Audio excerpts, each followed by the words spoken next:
Using if function in Microsoft Excel is used to many different purposes. In this example, the function used to identify which student fail and which one is pass, also used to identify the level of student grade.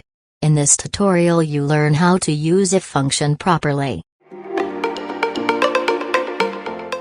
This example is a student grade calculator. The column of the total mark is a sum of the quizzes, report, assignment, midterm exam, and final exam. In the column of result we want to write a function which identify the result automatically.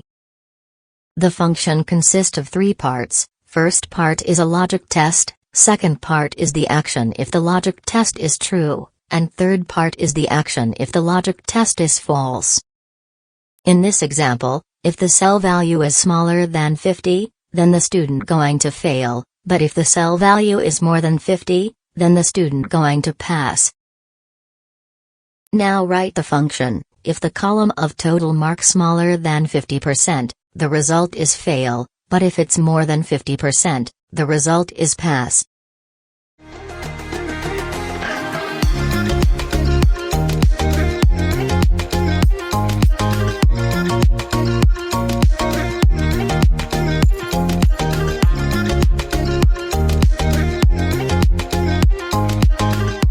Then drag the first cell to the entire column to apply the same equation to all successive rows. Now test the final outcome. The result will automatically change when the value is below or above 50%.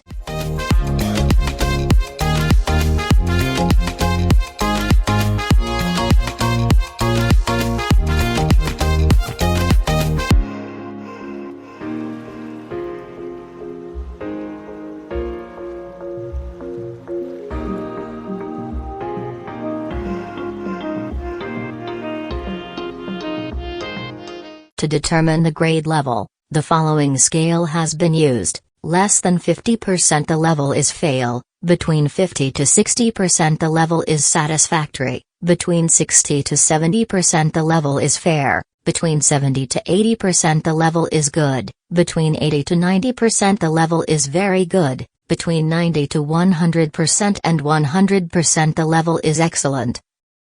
The if function based on the proposed level written in column of level. The function is exactly similar to the general format of if function as shown in previous minutes, except the proposed level should be written in the equation.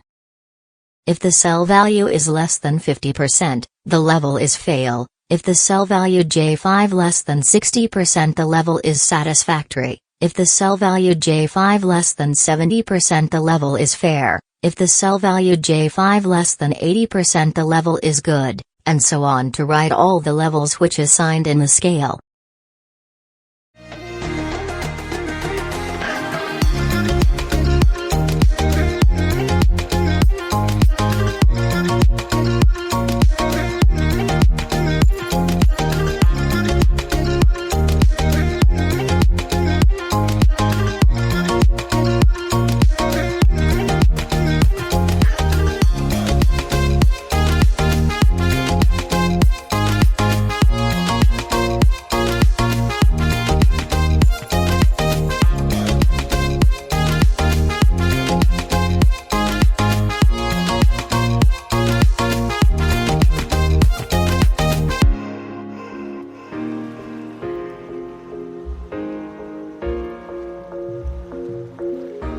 Once the equation is written for the first cell, drag the first cell to all entire rows in order to apply the same equations. Now test the final outcome. The level is changed automatically with the range of the total grade.